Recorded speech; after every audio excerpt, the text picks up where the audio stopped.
Chega aos cinemas Homem-Aranha Um Novo Dia, uma cópia mal feita de Homem-Aranha 2 do diretor Sam Raimi. Doideira! Eu sou o Rafael e esse é o Papo no Ar, o canal que investiga os mistérios da cultura pop. Eu já aviso pra vocês que o vídeo tem spoilers, dado o recado, vou começar o vídeo de fato. Essa é a quarta aventura do Homem-Aranha nos cinemas, sob a tutela da Sony, da Disney e da Marvel. E eu posso dizer pra vocês que o filme é muito interessante, mas como sempre apresenta problemas antigos da franquia Homem-Aranha sob a tutela da Sony, da Disney e da Marvel. Na trama nós vamos acompanhar o Homem-Aranha trabalhando de forma contínua como Homem-Aranha. Ele deixou a identidade de Peter Parker para trás. E aí quando ele reencontra a MJ e o Ned, seu coração fica ali meio, balanceado, começa a gerar vários problemas e além disso ele tem que perseguir um inimigo que ele não sabe quem é.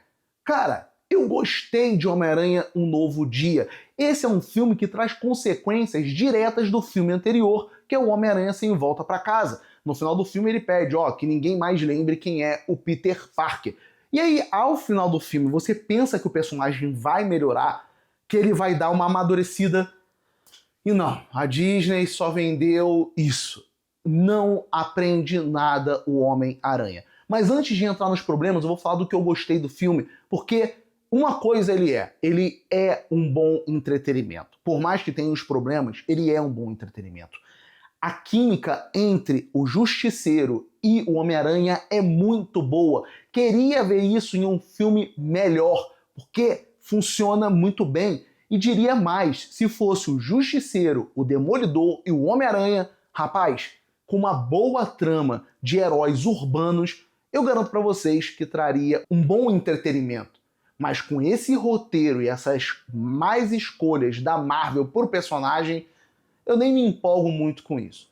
Dito isso, já adianto falando da Jean DeWolff, que é uma personagem que eu gosto muito, que é a morte da Capitã Jean DeWolff, que é um arco do Homem-Aranha muito bom com o Demolidor e o Homem-Aranha.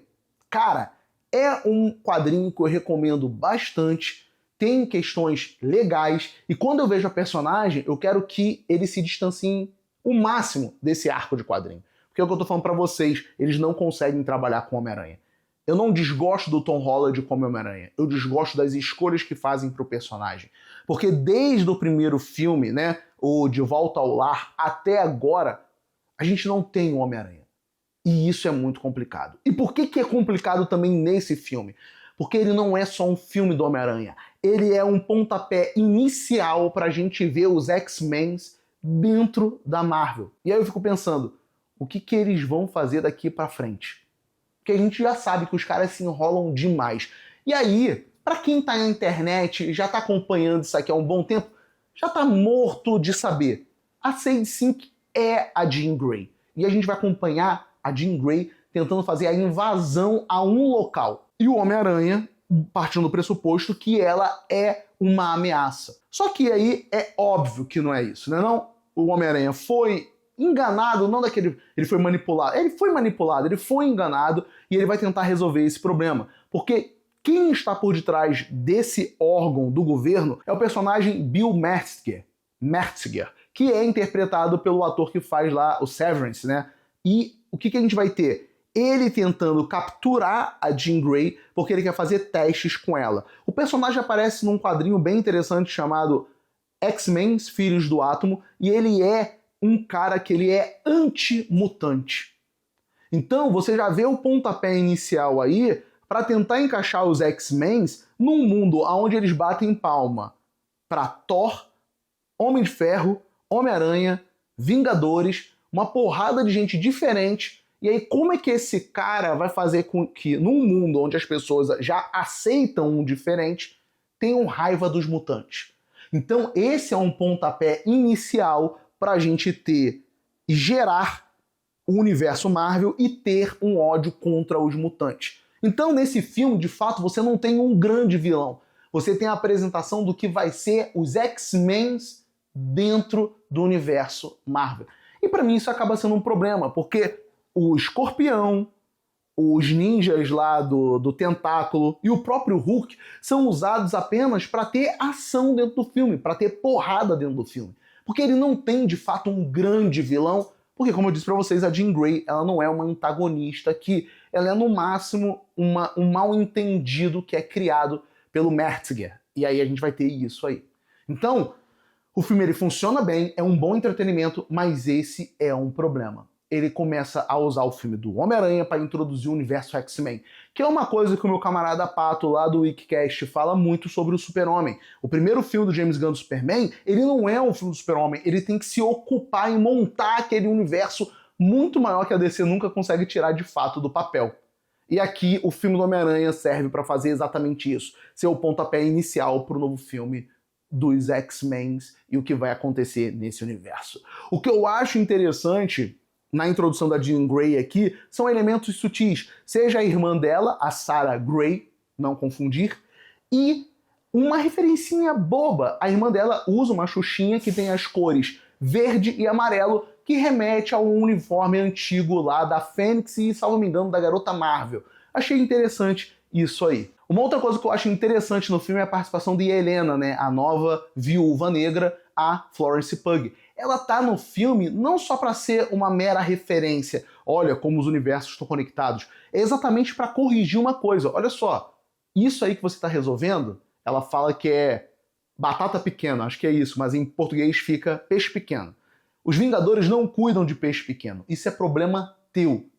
A gente cuida de peixe grande.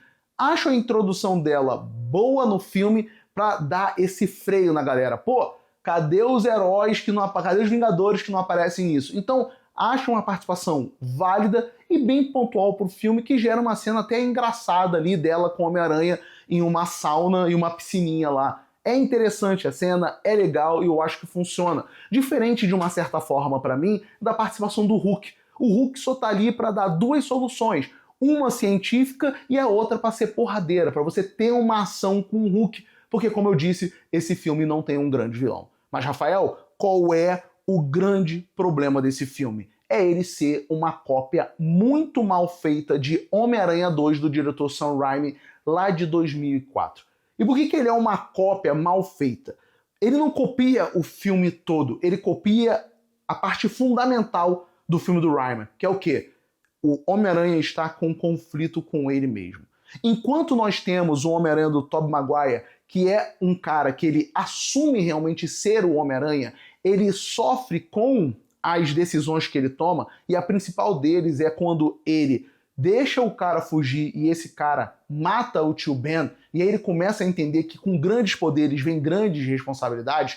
O personagem do Homem-Aranha do Tom Holland, desculpa, ele não aprende isso. O primeiro filme dele, ele faz as coisas para agradar o Homem de Ferro, você pensa que ele aprendeu o problema, tem texto lá no site Plot Twist, que eu vou botar o print para vocês e o link aqui, deu falando disso, me aprofundando mais. No final do filme ele não aprende esse problema, vem um segundo filme onde ele não quer ser um Homem-Aranha, ele só quer ter uma Eurotrip, ele não quer nem levar um uniforme de Homem-Aranha. Então percebam, ele ainda não amadureceu o suficiente, ele ainda não tem como ser um Homem-Aranha, ele não passou por aquele trauma, ele não sabe da responsabilidade de grandes poderes, grandes responsabilidades. E aí ele vai para a Europa, é obrigado a levar o uniforme do Homem-Aranha, vira lá o macaco não sei o quê e entrega o óculos que o Tony Stark deixa para ele nas mãos do vilão, porque ele não quer essa responsabilidade. Ele só quer ser obsessivo para cima da Mary Jane.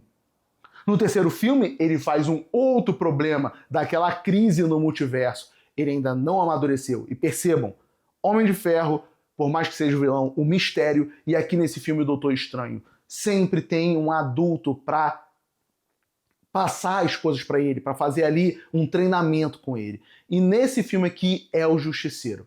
Então nós temos um Homem-Aranha que não aprende nada. E no último filme, quando a Tia May morre, você pensa que no próximo ele vai estar amadurecido, ele não está. E aí ele decide ser Homem-Aranha em tempo integral, já que ninguém mais sabe quem é o Peter Parker.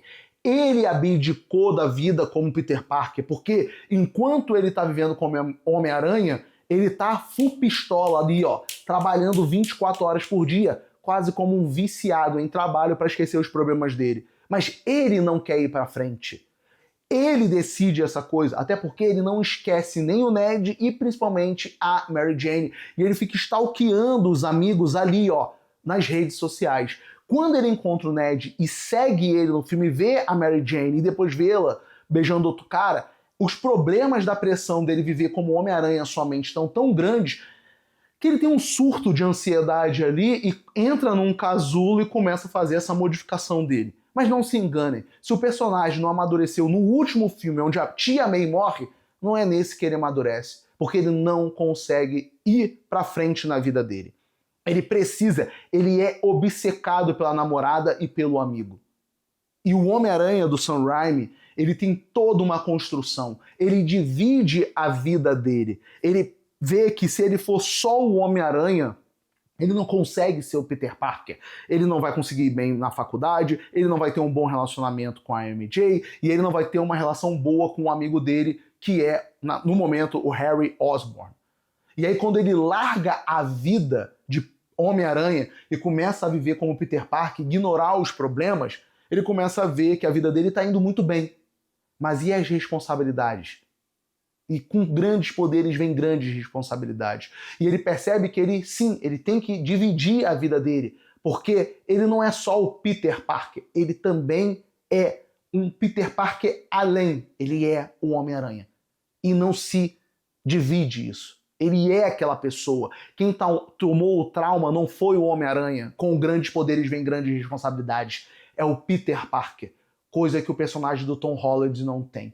E aí se desenvolve todo esse problema dele de ansiedade, porque, de novo, é um filme que não desenvolve bem o personagem. E, de novo, ele pega o elemento de Homem-Aranha 2 do Sam Raimi, joga pra dentro desse filme, mas, obviamente, joga pra dentro dessa realidade, desse Homem-Aranha, que não consegue seguir a vida. E aí eu vou fazer aqui um link bem rápido, que eu não quero me alongar mais nesse vídeo, que é o seguinte. Aqui o Peter parece tão... Presta bem atenção no que eu tô falando. Eu não tô falando que ele é igual, mas ele é tão obsessivo pela Mary Jane como no filme Obsessão o carinha é obcecado lá pela mina. Parece que ele não ama, é só uma obsessão, tanto nela quanto no Ned. O cara se anula como Peter Parker. Ele não tenta seguir a vida dele normalmente. Porque você termina aquele vídeo, ele mexendo na câmera e tudo mais, cara, o moleque não trabalha. Parece uma reclamação boba. Mas por quê? Porque ele não tem os problemas do dia a dia que o personagem que a gente conhece, o Homem-Aranha, tem. E aí são esses, me desculpa, problemas bobos dele não conseguir seguir a vida dele, porque os amigos, por causa dele, das besteiras que ele fez no último filme, teve que esquecer dele. Mas digo e repito, o filme é um bom divertimento.